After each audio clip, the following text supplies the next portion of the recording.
This was the moment that Raheem Sterling made the move from Chelsea late on last night and got into the red of the Gunners. Got someone in now who's a proven winner. Been there before, done it. And I'll say this, you're about to see the best of me. What if I told you that Raheem Sterling's loan move to Arsenal isn't just a good signing, but a great one? Even if you don't see it that way, you'd likely agree that it's a smart, low-risk move that adds depth, experience, and the elusive X-factor that Arsenal has been missing.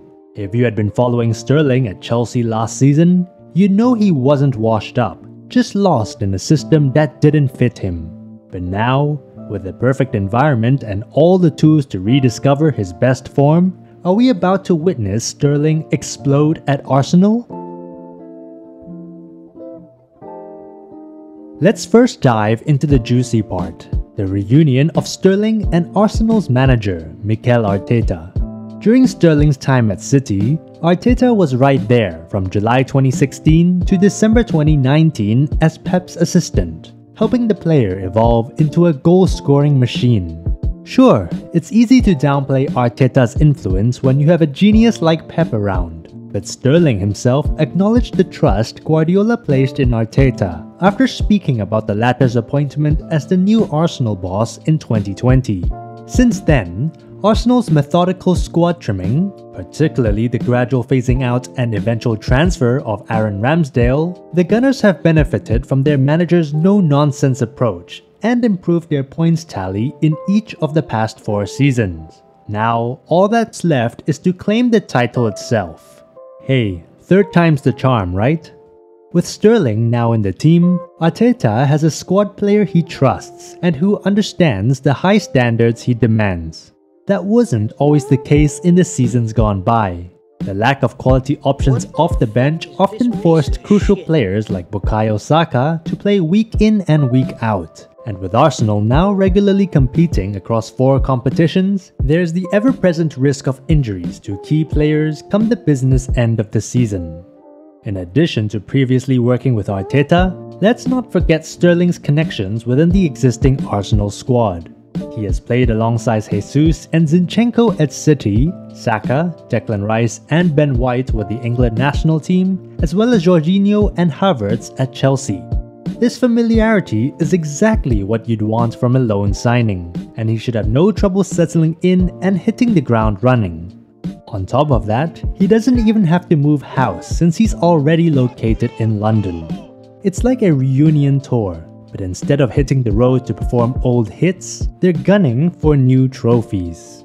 By the way, if you're enjoying the video so far, please subscribe so that you don't miss out on our future videos.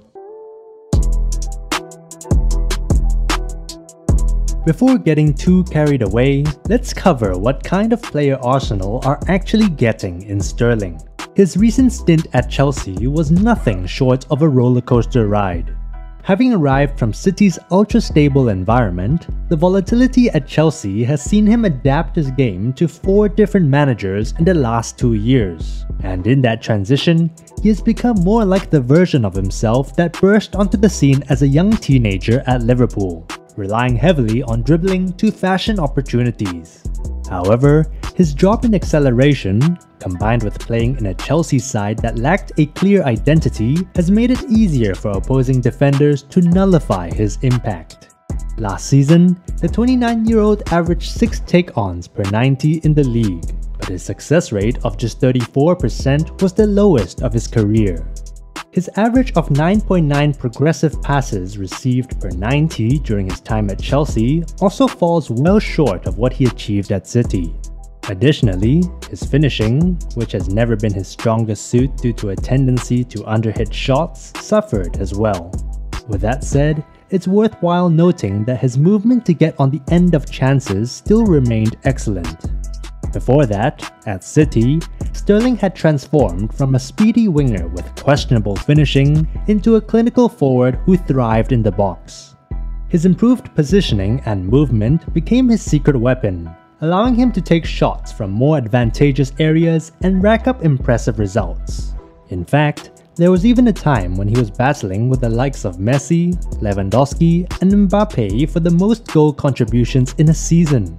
Sterling ended up scoring 55 league goals between 2017 and 2020 from a non-penalty expected goals of 45.4. And many of those goals, as well as the 23 league goals he managed in his final 2 seasons at City, came from him making intelligent runs to score from cutbacks and crosses, except for the occasional howler here and there.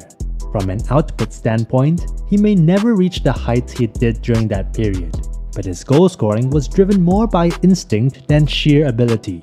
Rekindling that instinct will be Arteta's top priority for his new signing. Given Arteta's familiarity with Sterling's game, you can bet the transition should be pretty straightforward.